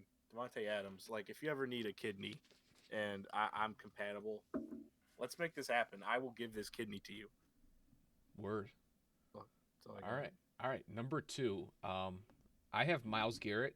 He's been the best. I do too. Wow. He's been the best. He's been the best defensive player in the league. TJ Watt's a cuck. Mhm. This is a reminder. There's nothing else you could say about Myles Garrett. He's a one-man wrecking crew. He's carried the defense on his back for all the games besides him missing COVID, which that kind of sucks. But we'll get him back after and a bye. he's gonna miss this next week. Yeah, but it's a bye week against the Jaguars, so True. Should be at least. it better be. Denzel Ward going Although- out to, oh god, oh. I was tempted to put Myles Garrett lower on this list for the sole reason that I needed a defense this week in fantasy. I picked the Browns up, but then I dropped them when I heard Garrett was out, and I'm like, they're not going to be able to do anything against the Eagles. And I missed out on 18 fantasy points. What the frick, Myles Garrett? I'm blaming you. That is tough. I didn't realize Carson Wentz is that. Oh my God, Carson Wentz is bad. Dude, what happened? Like, he was a top 5 quarterback at one point. Yeah, like, and that was what? 2017, Yes. and then he got hurt, and then just never looked the same. I mean, he's had glimpses. But like, his IQ fell off. Confidence, his decision making. There was that pick 6 that happened this week. I felt like he was looking right at the wide open kid, but he was like, I'm going to throw it to the check down and just absolutely float. Oh, it's a pick 6. Okay. Man, Holy yeah, cow. like, what a fall from grace that's been. Like, I really liked Wentz. I didn't like him coming out of the draft, but once he kind of, started becoming what he was becoming in the league, I was like, all right, this, like, he's something here. Like, that talent is there, but, dude, what happened there? I think I'm ready to give him like the start of next year, and if he couldn't turn it around after another offseason, then I'd pull the plug on him, honestly, Mm-hmm. and then he can just have another 5 years as a backup, I guess. Now, to be fair, part of that is the horrendous receiving core that he's been given his entire career. Yeah. But Travis All Fulgham, the injuries. yeah, Travis Fulgham's really emerged as a pretty solid wide receiver in this league. Mhm. But like, it doesn't matter how good or bad Travis Fulgham is. The rest of Carson Wentz playing is just inexcusable. Yeah. All right, number 3. I have If we have this the same, I'm going to be. I have Dalvin Cook. Wait, who do you have? Dalvin Cook. I have Alvin Kamara. Okay. All right. Same idea. Same idea. I had Kamara on this list, and then I took him off, and I just Whoa. Kamara has been so good, but so is Dalvin Cook. I will say he's also on my list. I don't know where I'd put Alvin Kamara though. That's the thing. On the list, that's where you'd put him. No, I don't. Hello? I think I okay. think I have him as 11th. Oh, really? So Yeah. you got other guys that you think are more valuable or better or whatever you want to say. for I this do. list. I do. Okay. Number 4, I have DeAndre Hopkins. He's been the best wide receiver in this league for the past 3 years now, and that's not stopping. Yeah. Yeah, I've got nothing else got to say Hopkins there besides too. how. Oh, look What at the us! frick, dude? Look at us. What the frick? Number 5, I have the second best defensive player in the league, Aaron Donald. That man's still a one-man wrecking crew. I have Dalvin Cook at 5. Okay. Yeah, I don't hate that. I have Donald at 6. I'll just say that now. Wow. All right. So it's Which I put Aaron Donald there, and I'm like, I could probably move him up. right, You know right. what? No, No. I won't. At 6, I actually have Travis Kelce. I think Travis Kelce's just really being overlooked of how good of a year he's having this year, dude. I put honorable mentions, and the only one I wanted to mention was Travis Kelce. Really? I wanted to put him on here, so I guess he's my 11th. Close. I mean, It was close. dude, he's had almost 900 receiving yards and 7 touchdowns already for a tight end. It's absurd, especially with that offense. Oh, Oh my gosh, so many weapons, but it's like Kelsey's just all reliable. all right, number 7, 8, 7, 6. 8. Wait, what? Wait, who's your 6th? I don't know at this point. Aaron Donald. I think. Wait, what? Wait. No, mine was Aaron Donald. Crap. Hold on. 1, 2, Oh my 3, gosh. 4, I think 5. Aaron Donald was your 5th. Kelsey was my 6th. Oh, that means I only have Okay, 9 so guys on here. All right, Alvin Kamara is my 10th guy. So he didn't make it. Yeah. All right, number Six. 7. 7. 7. Yeah. I got Derrick Henry. Okay, I have Jair Alexander. I was going to put him on here, but I didn't want to look like an idiot. Well, you But, hey, already thanks, look like an appreciate idiot it. as it is. I mean, Jair. Listen, I just got to buy into it. I can ban on the Jair Alexander's the best cornerback in the league on this podcast, Bell, as much as I want, and it's still not going to change anything. Boom. He's the best cornerback in this league, and that's not changing. However, Denzel Heck Ward yeah. is really starting to make a push there. Dude, Denzel Ward is really good. He's legit. I had some very big reservations about Denzel Ward coming out of college, but that man is legit. As long as he can stay I might healthy. put him top 20 on here, maybe top 15. It was top 15, top 20. He's probably on the list somewhere. Yeah. And then if it was a top 75, then JJ Watt would make the TJ Watt would just make the list. All right. Just make the That man is a product of just how absurd that defense is. All right, go ahead. Your number who's your number 7? Was it Henry? Okay. Yeah. All right, number 8, I have Stephon Diggs. Really being overlooked this year. How good of a season he has. Kind of being overshadowed by Hopkins and Devontae Adams, but Diggs has been awesome this year. He might be the only reason why Josh Allen looks good. Maybe. Who do you have as your 8? Because I'm a little afraid. TJ Watt. I'm just over here feeling like a 5-year-old kid that knows he did something wrong and his mom's just waiting to find out. I'm like, oh god. Hey, you know what? TJ Watt's had a great year. That's wise. I thought it was looking good, but apparently I just committed a terrorist act. He's had a great year. I can't say anything. I can't say anything about that besides he's had a great year. But he's still a cuck, and he's a product of that defense. You put JJ Watt on this Browns defense, and TJ Watt. I'm sorry, TJ Watt. Listen. Yeah. All right. Never mind. We're just gonna go ahead. Do you think TJ Watt will be exposed for the fraud he is in the coming years? Or No, do you think because he will that just forever Steelers defense is going to be absurd for the coming years. So you think that Steelers defense is going to buy him a ticket to Canton? No. No? I say around year. Couple Pro Bowls, maybe a few All-Pros on the way? Yeah. Yeah? Which honestly, at this point, I don't really know what gets you into the Pro Bowl anymore for football. But I think if you have the most followers on TikTok, you get in the Pro Bowl. So Juju's a lock. Wow, good for him. I don't know. God. All right, who's your number 9? Diggs. So I got that one right. All right. And I got Derrick Henry. He was a last-second addition. Okay. Dude, these lists are similar. I thought these were going to be totally different, but I was too. we're pretty much on the same wavelength, except for TJ Watt. Turns out, good football players are good. Can you believe that? Hold on. Yeah, I did the math. It checks out. All right, who's your number 10? Bobby Wagner. Yeah, Wagner was if I didn't just miss Kamara on there, Wagner was probably next in line. Kamara's your I mean, dude, Bobby Wagner's just good. Yeah, he is the only reason that Seahawks defense isn't just like a college football team defense. However, Carlos Dunlap really came in there and started playing well.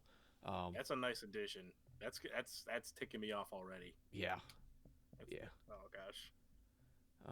All right. Well, that's our top 10. That went better than I thought. Other than me getting absolutely assaulted for TJ Watt. All right, Matt. I see you have your beanie on. However, I think it's time for you to put on your tinfoil cap. Because okay. Here we go. We are moving into conspiracy theories. So would you like to go first, or would you like me to go first? Okay, here's the thing. If I go first, mine's going to look stupid or like less dramatic compared to yours. And if I go second, Go. You go. You go. I'm ready for this. All right, Matt. So if you would please direct your screen Dear God. Oh, I get to to click on it now. to the Google Sheets. Yes, you do get to click on it now. Hold up. Yeah, I want to click on it. Kick Rock's Discord. All right. As you will see, the title of my conspiracy theory is Long John Silver's or Mary Jane Silver. There's something fishy going on in Kentucky. I got a question. Yes. It says access denied. So I don't see anything. Son of a gun. Google does not want this to be known. They are shutting this thing down before it even had legs. How do I do this? It says request. There's a request access button. So I just sent a request. 1 second here. Let's figure out how this works. Google really doesn't want you to hear about it. Google doesn't want the truth to be exposed. You won't believe what Google did next. All right. I feel like I'm like getting into like Pentagon documents here. You should now have I'm refreshing. Long John Silver's or Mary Jane Silver. There's something fishy in Kentucky. That's it. Oh baby. All right. So I'm scared. So yes, as I was saying, Long John Silver's and Mary Jane Silver. This is something fishy going on in Kentucky. So you may be asking, Casey, what's fishy going on in Kentucky? Next slide. Let's take a look at Long John Silver's, and there's some questions to ask about Long John Silver's. First, Long John Silver's is one of the largest fast food restaurants in America, and that's undeniable. They are everywhere. And they're, when it comes to fast food, seafood, they're really the only place you can think of. There's another one that I don't know, but I've seen people claim, like it's not is it Mickey's or Mickey D's? No, that's McDonald's. It's something, but what is going on here? But I know they got the Filet-O-Fish, but gosh. But no. Long John Silver's is one of the largest fast food restaurants in America. However, in 2013, it was rated the worst restaurant meal in America by the Center for Science and Public Interest. So, why is that relevant? You're going to find out why. Matt, ask yourself a question. Have you ever noticed even a semi-busy Long John Silver's, let alone a busy Long John Silver's? A few times I have had the honor of stepping into a Long John Silver's. Okay. I feel like I always ask the question, is this place closed? No? Okay. And then I ordered food. Matt, you and I both grew up very close to Long John Silver's. I've never seen anybody there. Anybody. I'm pretty sure, like, not most people I've seen are like 3 people there. I haven't even seen like the employees' cars in the parking lot. That's how little I've ever seen. That's how, like, I've never seen a busy Long John Silver's even close to it. So the question is, well, they use boats, idiot. They're going to catch the entrees. That's a great point. Idiot. I didn't think about that. Well, that just debunks everything. Did I just break your conspiracy? Oh, dude, that's a shame. But the question is, where does Long John Silver's get all of the revenue to stay open if they never have customers? So, is he gonna say drugs? So, next slide, Matt. Yes, sir. Background of Long John Silver's. It was founded by Jim Patterson in August 18th. What? Yep, Jim Patterson of. Where the heck did John come from? Where did John Silver come from? That's a great question, Matt. It was, and I don't know. But it was opened by Jim Patterson on August 18th, 1969, located in Lexington, Kentucky. You know they love their seafood in Lexington, Kentucky. And I suppose. However, it opened in the 60s. The 70s happened and it grew. However, it couldn't really get the ball going.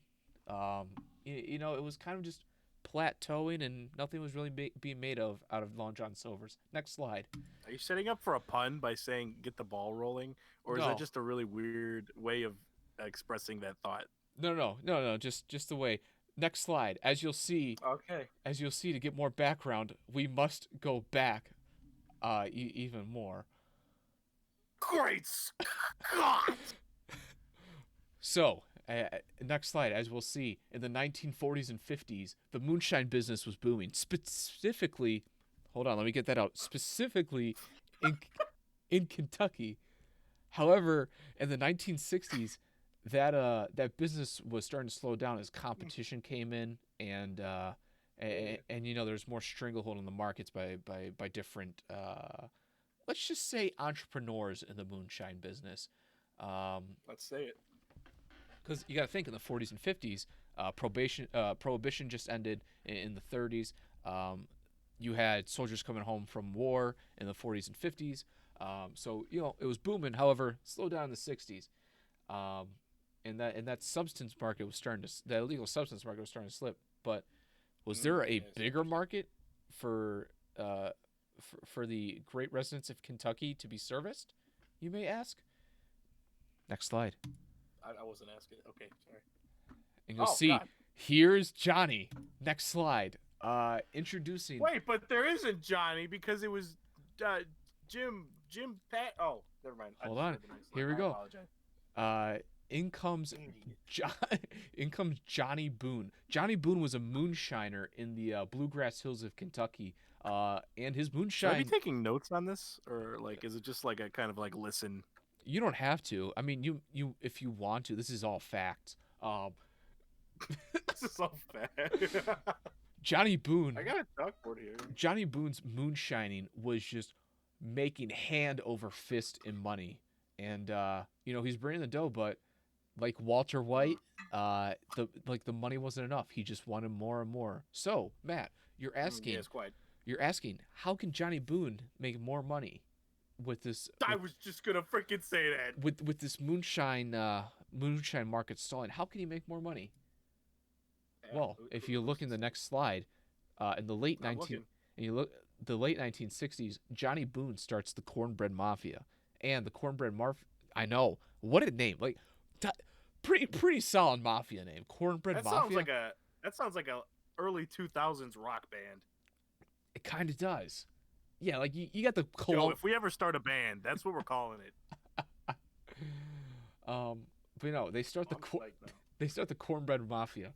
And what they do is they stop saying it. They start selling the Mary Jane, or as Stephen A. Smith would say, the weed. Nice. Throughout Kentucky, operating in the Marion, Nelson, McCreary, and Washington counties of Kentucky. Oh, not the McCrearys. That's exactly. So. Next slide. Yes, next slide. Thank you. Okay, cool. So, you a Breaking Bad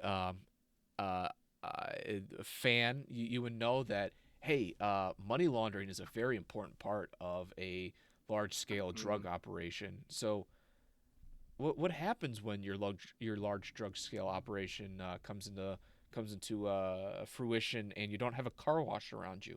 Well, you don't have a Danny. Johnny Boone asked that same question as profits for the Cornbread Mafia exploded. And however, Johnny Boone knew one great rule.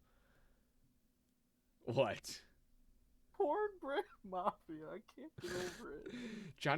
Johnny Boone knew one great rule, and that's don't crap where you eat, Matt. Yes. So he was thinking, well, should I money launder in the county that I'm in? Absolutely not. There's a much better option one county over. And do you know what was in that county, Matt? Lexington City. And what was in Lexington City? Lon John Silvers and Jim Patterson. So, next slide. Jimmy met Johnny. Thank you. Sounds like a CBS sitcom. Coming this fall. So, as Jim Patterson's platooing seafood restaurant, just kind of straggles along, Johnny Boone comes by and convinces him, hey, let's save this thing together and make a lot of money. So in the 70s, the operation of the Cornbread Mafia explodes into 10 states And do you know what also starts to expand, Matt? Long John Silver's. At the same time? Isn't that something? And I tell you what, that's a thing. throughout all of this, Johnny Boone becomes the king of pot and the godfather of grass. So, Dear gosh, when did you make this PowerPoint? like 2 days ago. Oh, I thought you were like sitting on this for a few months. No. I've had the conspiracy for a long time, but I've been sitting on PowerPoint Like for a I while. just feel I just imagining you like 3 months ago, but you're just like holding onto a flash drive with this PowerPoint, like someday, but not today. So Matt, as the Cornbread Mafia expands, so does the correlating Oh, we made it shorter. I like that. The CBM. the CBM. Right. That's right. Honestly, CBM's pretty solid. Pretty solid name, but the LJS not really. But you will see some correlation of the CBM expanding and Long John Silver's.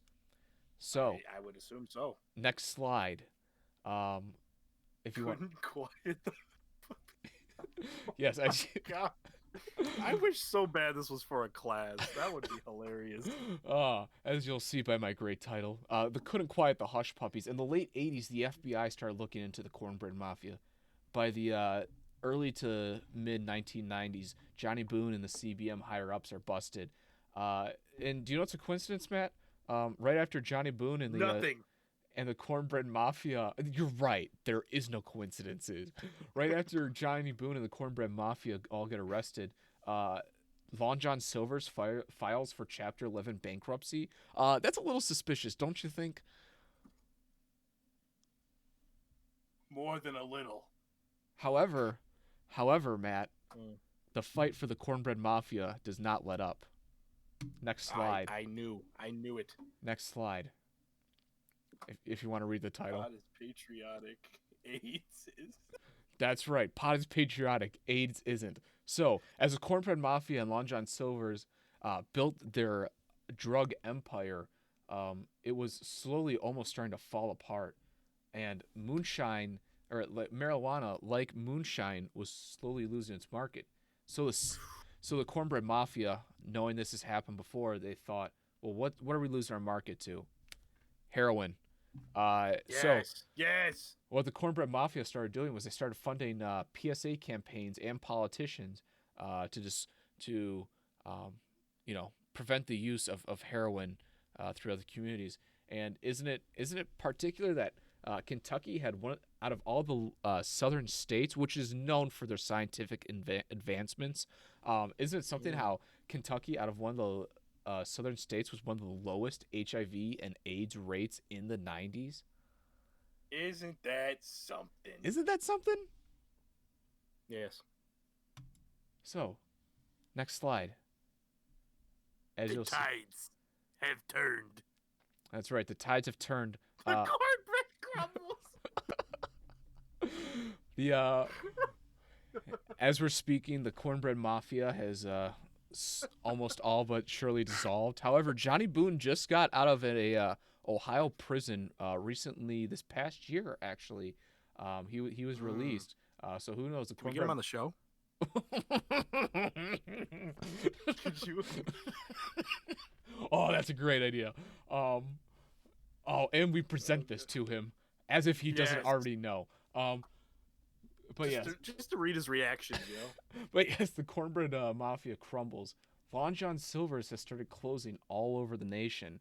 And why is this? Well, because they didn't get the support that they have anymore from the Cornbread Mafia. And that legalization of marijuana in America has crippled the operation. Next slide. So, let's ponder about a few of these things. It's a water joke. Okay. Boo. Thank you. We were on a good run, but boo. So, as we'll recap a few points here, Long John Silver's was bailed out by the Cornbread Mafia after Long John Silver's was a plateauing business and the Cornbread Mafia was a growing marijuana empire. Second point, Long John Silver's and the Cornbread Mafia pushed to dissuade heroin use, which then prevented the growth of AIDS and HIV in Kentucky. And then finally, as the Cornbread Mafia is dissolved, Long John Silver's have closed and legalization, or have closed, and legalization has marked an end to America's largest marijuana operation ever. Matt, are you convinced? Well, just looking over my notes here. Uh-huh.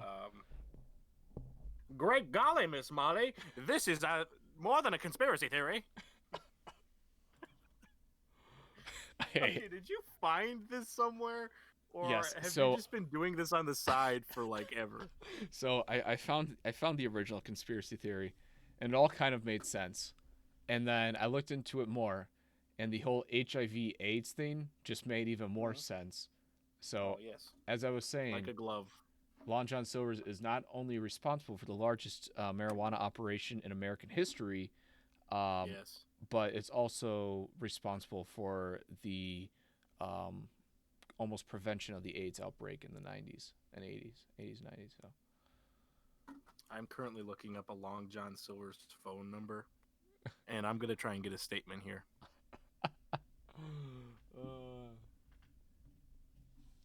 Wait, I got it. All right, I'm calling him.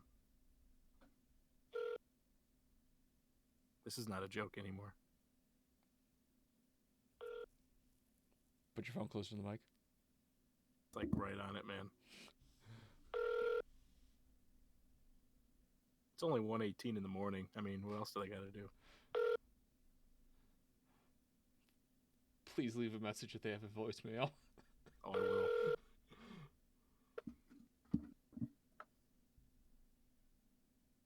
This is... Oh, my God. Is this just going to ring forever? I think so. This is gripping content. Hold on.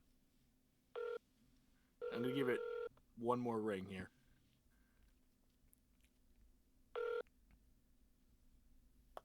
Interesting. No one to answer. Whole lot of questions, not a lot of answers. Long John Silver's has been very quiet since I've done this. I haven't heard a word. Let me just check their Twitter. Keep talking. I'm investigating here. You know, while I was doing these conspiracy theories, I came across quite a few that were very interesting.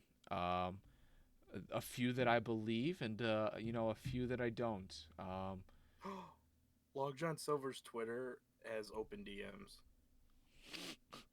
I'm gonna make a clip of this show and then DM it to them. Thoughts? Question mark. This you? Question mark. But yeah, no. A lot of great conspiracy theories. One was that Einstein was a plagiarizer. Really fascinating stuff.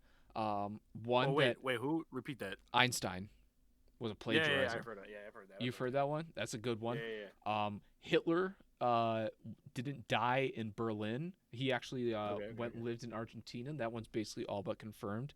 What else? One that I've always truly believed in. Helen Keller just faked all of that.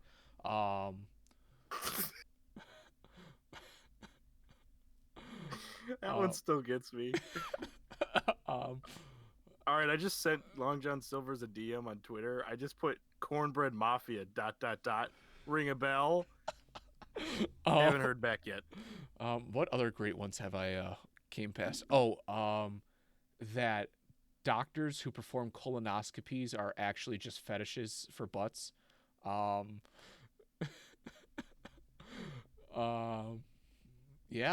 What? A lot of good stuff. A lot of good stuff. Yeah. You want to know mine? Yeah, let's hear it. I'm excited. No, don't be. I love conspiracy theories. These are my favorite things. It's not even a conspiracy theory. It's just it's the truth. Okay, this isn't even interesting. Compared to, I'm supposed to follow colonoscopies being a fetish? No. Cornbread mafia. The cornbread crumbles. Oh my gosh. Dude, I had a lot of good puns in there. Yeah, you did until the pond one. Then I was like, he's running out of material. This is where it's like, if he was a movie director, it's like, this movie could have been 15 minutes shorter and been a lot more effective. A stream of revenue. That was good. I like that one. Couldn't Quiet the Hush Puppies is my favorite one. But go ahead, Matthew. All I had was that Netflix is dumping a ton of money into original content just to be sold to Apple. That's all I had. Ooh. Can you please That's all I had. is that it, or is there any backing? Listen, Netflix has not been profitable since their biggest years because they're dumping so much money into original content and into keeping the the the licensing for whatever big shows like Friends. They dumped a bunch of money. They're going to be losing The Office after this year, but they've dumped a lot of money into stuff like that. But they've been dumping most of their money into building a catalog of bingeable shows, bingeable documentaries, stuff like that. And I just feel like they're building up all this stuff to where they can get enough value to where Apple is just like, okay, this Apple TV thing is just stupid. We're going to buy Netflix. Netflix is going to be able to pay off all their debts. The big guys can put some big money in their pockets. And then Apple is going to be the new owner of Netflix, and all the Apple TV junk's just going to be like, okay, yeah, that's there too. That's all I had.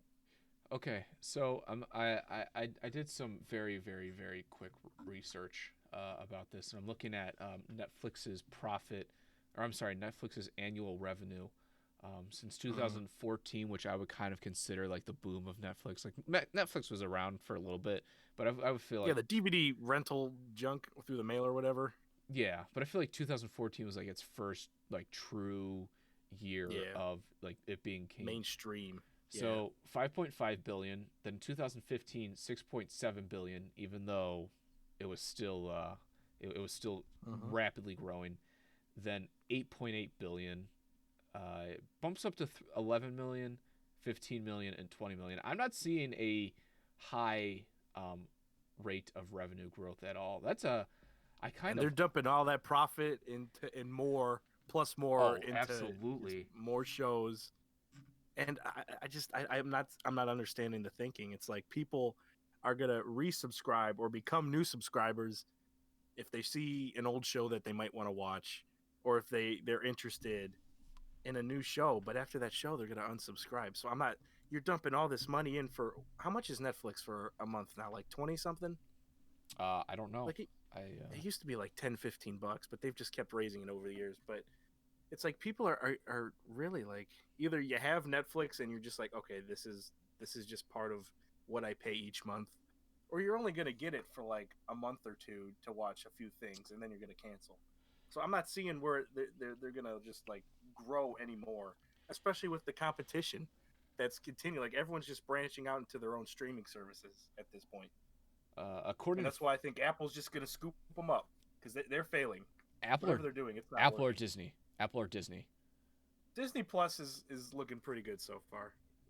In, so It's early, but is Apple TV, is that like a Netflix thing, or is that just like a TV? Um, it's like it tries to be more than just what Netflix is, but it's also it's also there's a Netflix. streaming service attached. Okay. So So I Apple feel like might they could be just the. take that division. They're just gonna be like, well, frick, Disney's killing us. But We got Amazon. why would Apple want to buy Netflix if it's If losing they all of think these they can, things? okay, now I haven't thought this far into it. I'm just gonna say they really want to break into the trendy little streaming because they've tried. They're trying to do that right now. That's true. They have a bunch of original shows coming out that I've like kind of been interested in, but not enough to want to get Apple TV. Uh huh. Like they had that show with Jennifer Aniston, Steve Carell, and Reese Witherspoon. Oh, the morning show or whatever. Yeah, whatever. I thought about it, but then I was like, oh, it's on Apple TV. That's stupid. Yeah. So Yeah, I I'm thought just about a never few gonna watch things. it. I thought about a few things for Apple TV, like that Tom Hanks submarine movie, Greyhound, for World War II. That looked like a pretty interesting movie. I don't even know who she is. Right. Um, according to Forbes, the net income from 2017 to 2019 went from zero point 0.6 billion to 1.9 billion, which may seem like a lot, but for a company the size of Netflix, that's not incredible, especially since I'm willing to bet from 2017 to 2019 the memberships of Netflix has went up more than 3 times. Hmm. So you know what? You didn't have a lot of meat and potatoes to Yeah, I your didn't have a lot of conspiracy. puns. You, Listen, Matt, I had the truth. We're gonna bring this conspiracy theory downstream because of streaming. I Uh, that just was trying to think of a binge thing, but I got nothing. you just need to wash that all away. All right. I gotta go. You know, there wasn't a lot of meat and potatoes to your conspiracy theory, but there was. It's possible. It's I. You know, the more I think about it, the more I think you're right. That's what I'm saying, man. Like I had this thought because I had someone in one of my classes at film school talk about because they used to work for Netflix, and they were just like baffled at how much money, what the budgets were for these movies and these shows, and it's like they can literally do whatever they want. All of those And it's like a dream. It's a dream for a filmmaker, but for like a producer or like the uncreative minds behind this industry, it's like they're scratching their heads like, wait, is this working for them? Like, is this, what are we missing here? all of those horrible stand-up specials that they're paying like each stand-up comic like $500,000 at least each. Like, name some names. Name some names. Dude, I don't even know. There's just so many of them. And like the bigger ones, like the John Mulaney's and Dave Chappelle's, like they're paying multi-million dollars for that stand-up special. I think they gave Chris Rock a bunch of money too. I never watched it. Yeah, they gave Chris Rock like $40 million. I'm sure Seinfeld probably had one. I think I saw he had one. I was never a Seinfeld guy. The show or the comedian, quite frankly. An estimated $100 million deal with Netflix. Oh my god! It includes the rights to his comedians and cars getting coffee, and and they don't have Seinfeld, do they? I thought that was on Hulu. No. I think that is on Hulu. Wow. I think they were throwing a ton of money at Eddie Murphy to come back to do something too. Which I don't know if he's doing it or not. I thought maybe he was in the middle of doing it, but then COVID hit. But I remember hearing that they offered a stupid amount of money to Eddie Murphy. Yeah, they gave Chris Rock $40 million. Oof. But you know, Chris Rock isn't bad. And then gave Chappelle a $20 million. Like, Chappelle is the only one where I'm like, all right, I could see them making $20 million off of that. But yeah, still, I barely don't think. I think Mulaney's mainstream enough at this point. Yeah, Mulaney's mainstream. I'm sure they gave Bo Burnham one. You know, what's he doing now? I know he had that movie, but is he doing anything else? Making zany, edgy content for 13-year-olds again. Still, I used to like Bo Burnham a lot, and then he just really fell. I loved his stuff on YouTube. Yeah, his was great. Some of his stand-up special I like. Where did I just read something like someone was suing Netflix over gender discrimination when it came to pay, and she was getting $500,000 for a stand-up special. I remember that. I have no idea who she is. I have no idea. Was that Schumer? No. Was that Amy Schumer? No, Amy. Someone else. Schumer Netflix deal. Amy Schumer paid by them. $11 million. That's fine for her. That's about right for her, right? Yeah, I'd say so. I mean, I'm sure a lot of people would say that's too much because they don't like her stuff. I mean, I'm not a fan of her either. It's too much, but Tiffany Haddish has inked a deal, $800,000. I don't really know if I know who Tiffany Haddish is. Oh, they keep trying to make her a thing, and I don't think it's working. Oh yeah. The more they try, the more pushback there's going to be. She's the new who is the lady from Ghostbusters and SNL. Oh, Kate McKinnon? No. The other one.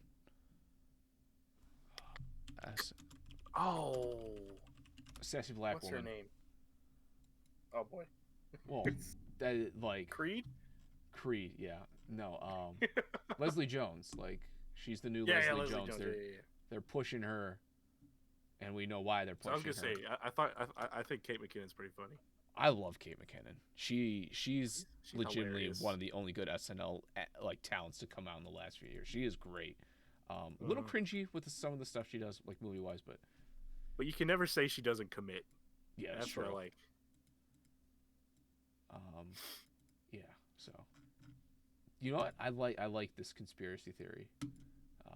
heck yeah. There's no PowerPoints, there's no puns, but I still appreciate it.